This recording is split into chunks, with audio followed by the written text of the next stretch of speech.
Hello बच्चों, ये question इसी साल नीट 2025 में आया हुआ है। जिन लोगों ने इस साल पेपर दिया होगा तो वो इस क्वेश्चन को अटेम्प्ट किए होंगे। अब ये क्वेश्चन मूविंग चार्जेस मैग्नेटिज्म का है, एकदम डायरेक्ट फार्मूला बेस्ड क्वेश्चन है। यानी कि 25 में भी बहुत सारे क्वेश्चन बिल्कुल इजी और फार्मूला बेस्ड भी आए थे। जिन लोगों ने इजी कर लिया वो सिलेक्ट हो गए, जो टफ के चक्कर पड़े ना वो टफ के चक्कर पैनिक होकर जो इजी था वो भी गलत कर दिए। तो केवल इजी ही सिलेक्ट करके कर दिए होते तो सिलेक्ट हो जाते। ठीक है, अब देखो इस क्वेश्चन को कैसे करेंगे जरा समझते हैं। इस क्वेश्चन बोल रहा है कि दो कॉपर क्वाइल्स हैं ऐसे कुछ, और एक का रेडियस है R1 और दूसरे कॉइल का रेडियस है R2, और इनके रेडियस का रेशियो इन्होंने दिया हुआ है R1/R2 की वैल्यू दिया हुआ है 1:2। ठीक है, यहाँ क्वेश्चन में दे रखा है। अब बोल रहा है कि इस दोनों में 2 एम्पियर की करंट फ्लो हो रही है, इसमें भी इसमें भी। तो इनके मैग्नेटिक मोमेंट का रेशियो बता दो। डायरेक्ट फार्मूला बेस्ड क्वेश्चन है। मैग्नेटिक मोमेंट का फार्मूला होता है I/A।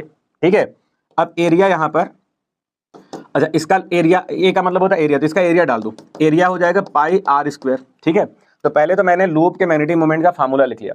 अब इसमें देखो हमें फार्मूला पता है, इस क्वेश्चन को हर कोई कर सकता है, लेकिन छोटे छोटे अगर आप फार्मूले बेस्ड है उसमें भी कुछ कोशिश करो कि जल्दी कैसे करें। तो ये हमेशा ध्यान रखा करो ना, किसी भी क्वेश्चन को फास्ट करने का तरीका आपको पता होना चाहिए। अब इसको जल्दी कैसे करना है, बहुत आसान है।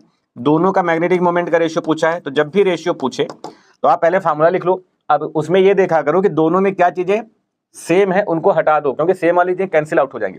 अब मैंने मैग्नेटिक मोमेंट का फार्मूला लिखा, अब दोनों में करंट सेम है और दोनों का पाई सेम रहेगा। ठीक है, तो खाली अलग क्या है R, तो खाली जो अलग है वही लो। तो यानी कि हम इसमें लिख सकते हैं M1/M2 = R1²/R2²। अब R1/R2 की वैल्यू यहाँ पर दिया हुआ है।